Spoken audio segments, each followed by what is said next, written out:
Pousser la voix, bonne ou mauvaise idée? Bonjour à tous et à tous, je suis absolument ravie de vous retrouver pour cette nouvelle vidéo. Bienvenue à toi si tu es nouveau sur ma chaîne, tu vas retrouver ici une quantité de vidéos avec plein de trucs et astuces, plein de mythes comme aujourd'hui, bonne ou mauvaise idée.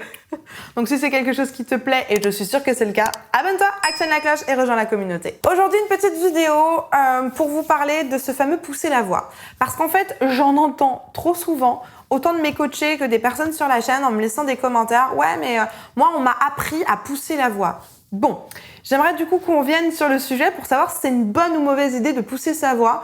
Parce que, voilà, on entend un petit peu de tout, on a un petit peu à boire et à manger sur le sujet. Donc j'aimerais vous donner mon avis, qui ne restera que mon avis. Mais voilà, ce que moi je fais en tout cas avec mes coachés pour leur assurer une santé vocale, d'avoir tout le temps les cordes vocales nickel et de ne pas se faire mal. C'est très important. Juste avant de démarrer, je me présente très rapidement pour ceux qui ne me connaissent pas encore. Je m'appelle Elena Hurstel et je suis votre coach vocal depuis 2013 pour faire de votre voix votre allié numéro 1. N'hésitez pas à rejoindre moi également sur Facebook et sur Instagram. Dans la description, il y a un petit cadeau qui vous attend. N'hésitez pas à cliquer, c'est juste en dessous. Je serais ravie de vous y retrouver. Un petit cadeau que je vous ai préparé, une petite formation 100% offerte, 100% inédite. Allez, on rentre dans le vif du sujet. Allez me chercher de quoi noter, un papier et un stylo parce que croyez-moi, vous allez en avoir besoin. Pousser la voix, bonne ou mauvaise idée? On va pas rentrer dans 4000 discussions. Non, jamais. C'est une très mauvaise idée. Ne faites jamais ça. Jamais, jamais, jamais, jamais, jamais. Bon, qu'est-ce que ça veut dire pousser? Pour moi, pardon, c'est le cousin, voire le frère jumeau de forcer. Pousser. Donc on ne fait pas ça. Moi, j'aimerais plutôt qu'on adapte le vocabulaire parce que, pardon, mais le vocabulaire va vous entraîner des réactions et des mécanismes au niveau corporel. Quand on pousse un meuble, forcément, on y va avec plein de force, en contractant, en ayant ce ça, on le veut jamais, jamais, jamais, jamais en chantant. Jamais. On n'a pas besoin d'autant d'efforts. C'est pas possible. Il y a d'autres choses à mettre en place, mais pas la gorge. Là, on a un mouvement, une espèce de fermeture de gorge. Ça, non. Par contre, on pourrait remplacer le mot pousser par projeter. Est-ce que c'est une bonne idée de projeter la voix? Oui, bien sûr, c'est une bonne idée. Parce qu'on a aussi des coachs ou des profs ou des chanteurs qui disent « faut surtout pas projeter la voix parce que ça fait mal ». Hey, ça fait pas mal. Oh, ça fait pas mal non plus, c'est une bonne idée, d'accord? Donc attention, attention, attention. Pousser, ce que j'entends par pousser, c'est ça non, ne faites pas ça, ça va vous faire super, super, super, super mal. Une chose que je voulais vous dire, parce que j'ai une coachée qui m'a dit « Ah là là, Elena, moi ma coach, elle arrêtait pas de me dire que dans les aigus, il fallait pousser. » Non. Non, non, non, non, non. Moi, tous mes coachés, dans les aigus, ils ne poussent pas du tout. Moi, quand je vais dans les aigus, je ne pousse pas. Il faut savoir une chose, quand vous installez une technique, quand elle est automatisée, il n'y a absolument pas besoin de pousser, ça sort tout seul. Et oui, ça paraît être Noël, ça paraît être un miracle, ça paraît être complètement délirant, mais oui. Une fois que vous avez installé et automatisé des paramètres et une technique, ça sort tout seul. Il n'y a pas besoin de pousser, il n'y a pas besoin d'y aller comme un Hulk, il n'y a pas besoin d'enfoncer la porte est grande ouverte, quoi. D'accord? Donc attention à ce fameux pousser, il n'y a jamais besoin de pousser. Par contre, vous allez avoir besoin d'utiliser correctement votre soutien. Vous allez avoir besoin de créer de l'énergie, oui. La différence pour moi, après projeter et pousser, la différence pour moi par rapport à pousser et au soutien, c'est qu'en fait pour moi, pousser, on a quelque chose de très figé, une espèce de contraction figée. Je vais pousser. Alors qu'en fait, le soutien, ce n'est pas que de l'énergie. C'est pas juste une boule d'énergie, là, un peu comme Pikachu, là, où il y a des éclairs dans tous les sens.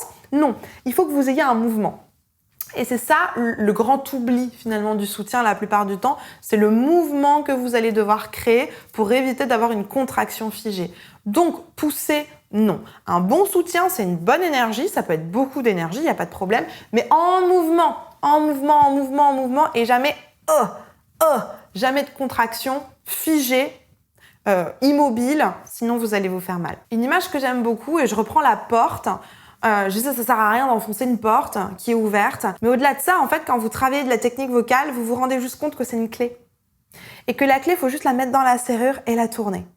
Et beaucoup d'entre vous, vous sautez, vous poussez, vous enfoncez des portes comme des bourrins. Je veux faire des aigus, je veux chanter fort. Et ensuite, vous venez chez moi, j'ai mal à la gorge, au secours Elena, j'arrive plus à chanter. Ben oui, en fait, il suffit juste de travailler un petit peu de technique. La technique vocale, c'est une clé. Vous la mettez dans la serrure, vous tournez. Et avec le moindre effort, la porte s'ouvre. Donc ça sert à rien de pousser. Moi, je sais que j'ai été quelqu'un qui a poussé pendant des années. J'ai poussé ma voix parce que je voulais y arriver. Et je sais que vous êtes beaucoup dans ce cas-là. Vous voulez tellement y arriver que vous y allez comme ça. C'est super, gardez ce mindset, on va être déterminé, on veut y aller. Mais attention, jamais comme ça. Au contraire, relâchez-moi cette gorge, relâchez-moi vos petites cordes vocales, d'accord? Elles n'ont rien demandé, cette petite biche-là, ici, elles n'ont rien demandé, laissez-les ouvertes. Donc oui, on engage du muscle, oui, mais jamais dans la gorge. Très, très important. Donc évidemment, et je vous le dis toujours, travaillez votre technique. On revient toujours au même endroit. Travaillez votre technique vocale. C'est super important de travailler cette technique parce qu'au moment où vous travaillez votre technique, comme je vous le disais tout à l'heure, tout va fonctionner du premier coup, tout va fonctionner facilement, ça va aller. Et moi, je ne saurais que vous conseiller de faire ça. Moi, j'ai arrêté de pousser parce que maintenant, je maîtrise ma voix. Quand je veux aller dans les aigus, je sais que j'appuie sur ce bouton, hop, ça sort tout seul. Quand je sais que je veux être fort, j'appuie sur ce bouton, boum, ça sort. Donc, c'est important que vous puissiez apprendre à maîtriser votre voix, maîtriser votre technique vocale pour pouvoir faire ce genre de choses. Et si travailler votre voix, c'est quelque chose que vous aimeriez faire et que vous voulez le faire avec moi, j'ai créé un accompagnement de 6 mois intensif de groupe qui est juste extra. Je vous mets ici les témoignages. Allez m'écouter ça, il y a des transformations de dingue. Si vous voulez arrêter de pousser, il y en a plein dans mon accompagnement qui sont venus en disant je pousse, qui repartent en jouant de la flûte. Je dis en jouant de la flûte parce que tout est libéré, quoi. Ils ont libéré leur voix, ça va super bien. Ils ont arrêté de pousser, ils ont des aigus, ils ont des graves, ils ont du volume sonore, tout ce qu'ils veulent, tout est à leur disposition. Pourquoi? Parce que j'ai créé un écosystème qui fait que vous savez toujours quoi travailler, des exercices, des routines. Je vous fais des retours, je vous suis, on a du coaching ensemble, etc. Plein de super trucs. Si ça vous intéresse et que vous dites « Waouh, mais ça a l'air génial », vous avez vu les témoignages, vous êtes super convaincus et vous avez envie d'embarquer dans l'aventure avec nous. Dans la description, il y a un petit formulaire. On ne peut pas prendre tout le monde, donc remplissez-moi bien, appliquez-vous dans votre formulaire. On va réceptionner ça avec mes équipes. Et si on voit que votre profil fait partie du profil de personnes qu'on accepte dans ce genre d'accompagnement, on va vous proposer un petit appel de bilan vocal. On va faire le point avec vous pour savoir si c'est vraiment cet accompagnement qu'il vous faut ou un autre, de manière à ce qu'on puisse résoudre votre problématique de manière efficace, mais surtout durable. Donc, bonne ou mauvaise idée? Je répète encore une fois, très mauvaise idée, d'accord? Évidemment qu'il faut de l'énergie, il faut du bon soutien pour monter dans les aigus. Ça, c'est une bonne idée. Mettez un bon soutien, une bonne énergie en mouvement, notamment pour monter dans vos aigus. Pareil, projetez votre voix, bien sûr que c'est une bonne idée, mais pas pousser. Et donc attention, si vous utilisez ce genre de vocabulaire, changez même votre vocabulaire, d'accord? Projetez ou soutenez, mais pas pousser. La barre de commentaires est à votre disposition si vous avez encore des questions, des suggestions, peut-être des trucs et astuces à partager avec la communauté. J'ai hâte de vous lire et de vous répondre. Je vous remets ici justement un récap sur toute la respiration, tous les muscles que vous allez pouvoir utiliser pour soutenir à la place de pousser. Bien soutenir avec un bon mouvement, n'hésitez pas, c'est une super vidéo celle-ci, une vraie masterclass de je crois 20 minutes, donc n'hésitez pas à aller la regarder. En attendant de vous retrouver juste ici dans cette vidéo, je vous souhaite une bonne journée, une bonne soirée. N'oubliez pas, likez la vidéo, abonnez-vous à la chaîne et partagez cette vidéo à une personne qui pourra en avoir besoin. Et vous avez l'habitude que je vous le dise, croyez en vous, tout est possible. Allez, on se retrouve ici dans cette vidéo.